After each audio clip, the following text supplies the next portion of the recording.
Welcome back to the channel, everyone. Thank you all so much for being here. For those of you who are new, my name is Jane. Sorry for the voice. It sounds a lot worse than it is. Okay, I just had a cold. This is the week, okay? This is the month. This is the week of the month, right? March has been on the radar. We had Saturn moving into Pisces, which happened way back on March 7th. And now this week, we not only have Pluto moving into Aquarius, but we also have Mars moving into Cancer. Obviously, Pluto is like really where the focus is because Pluto has been in Capricorn since 2008. He hasn't been in Aquarius for 248 years. This is a very exciting time. Now, in the United States, we're preparing for an election. We're a couple years away from an election. And I don't know if Donald Trump's going to get arrested. Some of you will hate that. Some of you will love it. Some of you really don't care. But regardless, that would be actually very interesting. I have predicted a really weird election for a long time now. And that would be kind of the quote unquote perfect beginning of the weirdness, just something. Now, you can agree with he should get arrested all day long, but at the end of the day, it's not that common when a huge political opponent gets arrested for something, right? I mean, that would be just so weird and so out of whack for the United States. So I feel like it's looking likely, and it would not surprise me if it actually did happen. If it doesn't happen, there's likely to be something else that comes down the road fairly quickly. Usually when we have big astrological events, it doesn't always happen right on the day. Often I see it in like the buildup of things and then as the fallout. It doesn't always, sometimes it does, but it doesn't always align with like the perfect, this is happening on this day and this is exactly when it happens type of thing. There still may be a lot more to come.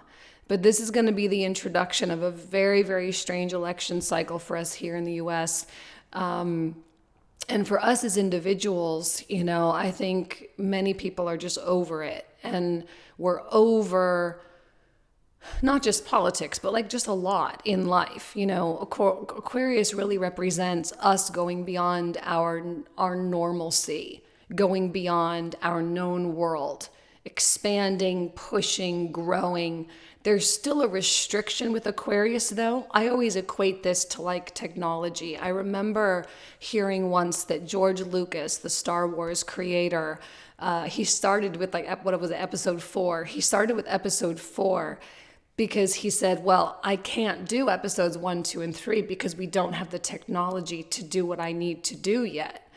And that's kind of Aquarian there. It's like, you can have the big vision and have the big dream, but you are limited to your own personal capacity. It's like, the process of gradually accruing wealth rather than coming into wealth immediately. It's you grow and you adjust and you grow and you adjust, you grow and you adjust. But Aquarius pushes. Capricorn is much more conservative and it's much more wanting to preserve the old systems and the old way of life and to preserve the,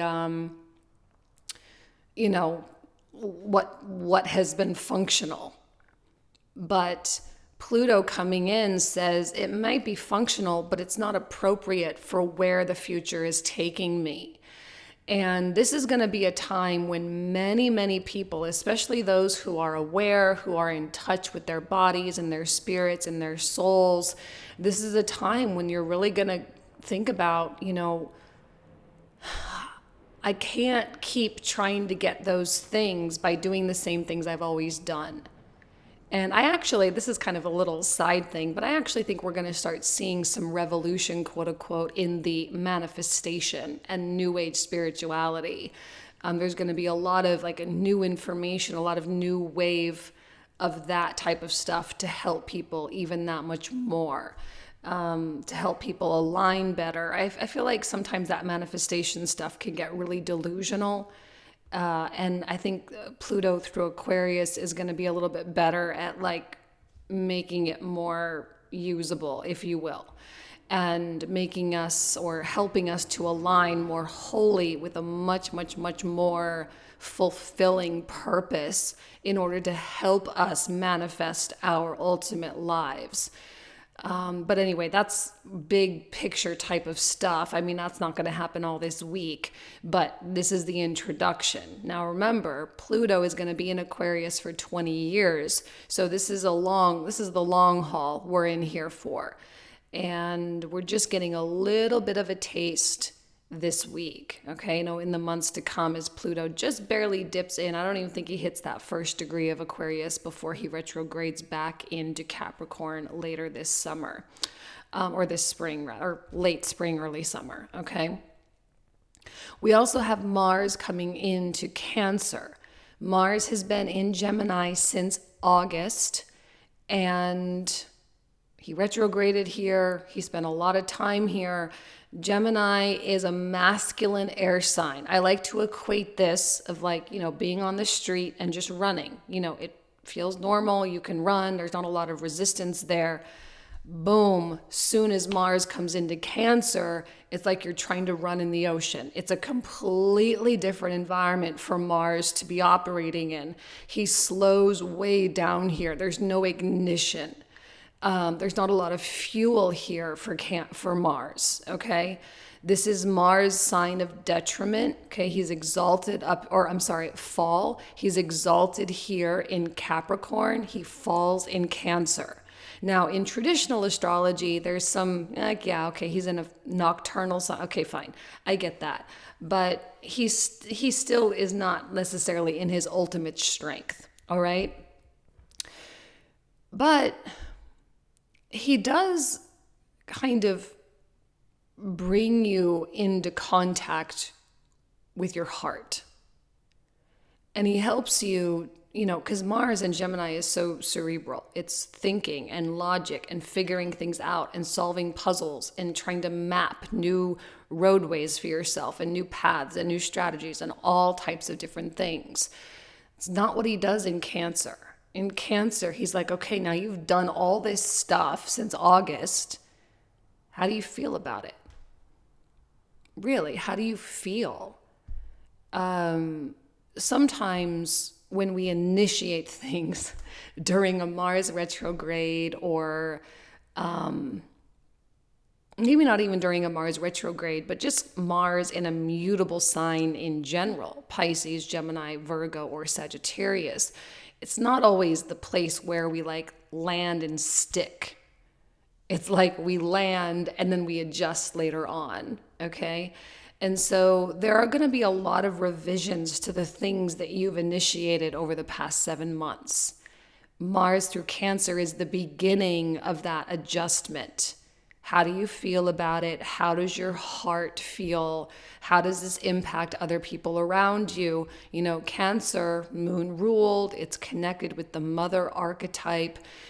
We have Mars, the hyper-independent, strong, autonomous individual coming in, and now he kind of has to dedicate all of his energy to the people that he loves, to the people with whom he feels the most safe.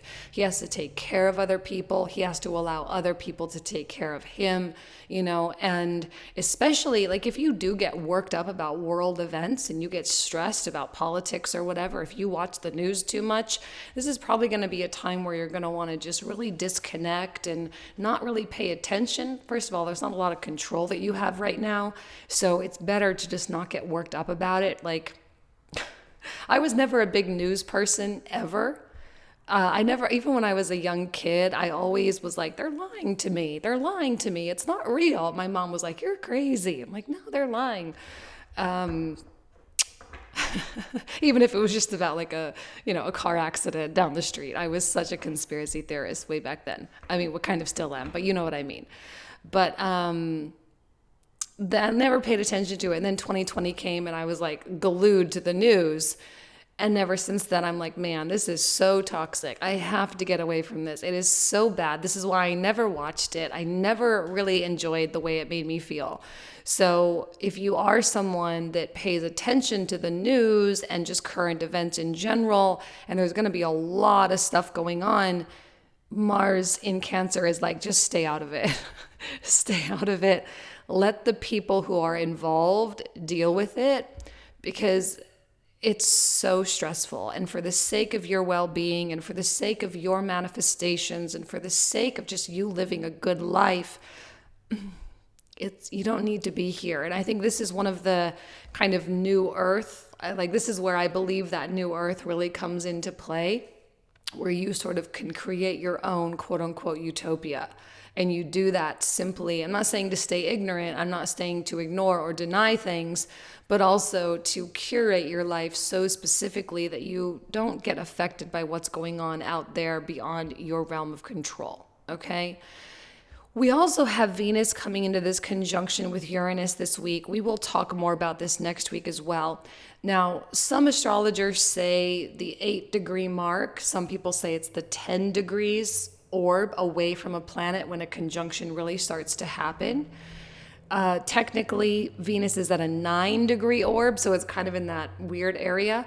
But tomorrow, when Pluto comes into Aquarius, Venus officially enters that conjunction range with Uranus. And then the next day, we have the moon involved with this as well. And this is with Mars sitting directly at that 29th degree of Gemini right before it comes into Cancer. So it's just, it is volatile, made special, I'm sorry, I can't even clear my throat and make it go away. But it's made especially volatile with Uranus involvement. If this wasn't going on, I probably would say like, okay, yeah, the planets are transitioning, fine. But this is adding to it so much. If there is a major political event that happens, we know that a lot of that type of stuff goes hand in hand with the stock market. A lot of emotional buying, emotional selling. If you can't weather the storm, or if you're not very well educated, now I'm not saying you should sell. It depends. This may go way up, market goes way up. Crypto might go up. I don't know. Something may go up, but it also may go down. Hopefully you can weather the storm though, because with Venus being the planet of money, now Jupiter is not in the worst position right now. He's not in the best. He's scoring at a +0, so he's kind of neutral. So I think the money stuff goes to the highest scoring planet, right? Venus, the planet of money, scoring at a +10. So we want to look at her for indicators of what's going on in the markets. She's the strongest, and as she approaches Uranus, she still stays very close. She's still at the top. Okay? So yeah, there is going to be a lot of volatility here over the next week. And that's also, well, hold on, let me go back to today. So actually, let's go back to Friday. Mercury comes into this conjunction with Chiron as well. Because Mercury, like Venus is money, but Mercury is the exchange or the exchanges or the marketplace, okay? Coming into a conjunction with Chiron is not looking super great either. So I do suspect a lot of volatility here. It's just going to be a weird week. I don't even know how to tell you, or how to advise you. Communication with people that you love is probably going to be a really important thing. You're probably going to need to have some type of one-on-one conversation with them. It might be like everything is fine. Then all of a sudden one day something happens to like a spouse or a partner or even a child or something. They had a terrible day. They come home and it's like, whoa, what the heck just happened? Everything was fine. Now out of the blue, something's going on. But Mars here in Cancer is like, let me help you. Let me wrap my arms around you. Let me envelop you. Let me love you. It's okay. You're safe. I do think the theme of safe spaces is so important this week. And actually, for the next couple of months with Mars in Cancer, to be in your private world, to be in your safe, secure space, your home environment with the people that you love and trust the absolute most. Because this is going to be in a stark contrast with all the people you don't trust. I mean, how many people out there do you really trust, especially the ones that are running the world right now? You know, we got banks closing, we got bailouts going on without even so much as a vote. You know, it's like what are those people up there even doing? And it's so, like I said, it's so far beyond your control that you may have this tendency to be like, I want to stay out of this. This is not for me. I just want to go be happy. I just want to go live my life, and I want, to just be able to take care of my friends and my family, and I want to grow my career, and I want to grow my money, and that's all I want to focus on. That's all I want to do. But the world is sure seemingly making it feel like I don't know. So you just got to kind of brace yourself a little bit. Now, for you as an individual, it might also be that nothing really happens and your week just goes on totally normal, totally fine. And you may hear people talking and getting all worked up. But if you're like really good with yourself and you're really good with your life and everything, it just may actually put you in an even more zen place. It kind of forces you in that opposite direction to just be really connected with the divine, connected with source, connected with the earth. The planet really needs that right now. People who are connected to the earth, people who are connected with source.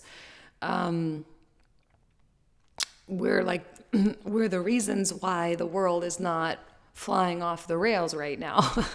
So the more connected you can be, especially with all this beautiful Taurian energy, even Aries being so connected with our physical bodies, being in a state of meditation, being in a state of one hand on your heart, one hand on your belly, just feeling yourself breathe, feeling your heartbeat, expressing so much appreciation for this physical experience and this physical body and vessel and all of that. I think that's going to be one way to really just bring a lot of uneventfulness into your life. And maybe that's the best thing this week, is to aim for something uneventful. I don't want an event. I don't want stress. I don't want someone to bust through the door and tell me there's a problem, Some things can't be avoided, like in the workplace, of course, politics, all the things. But for you, you don't really have to be so involved. And if something happens, I know I've had a lot of people be like, is anyone having, weird technology stuff happen? My check engine light went on, laptop problems, phone problems. If you are having technology problems, this actually might be a good time to just deal with it, because it keeps you busy, keeps you preoccupied, puts you in a state of research and figuring things out and getting quotes or whatever it is you need to do. It's something busy. And I think being busy right now is, it's a good thing. It keeps your head down. It keeps you present.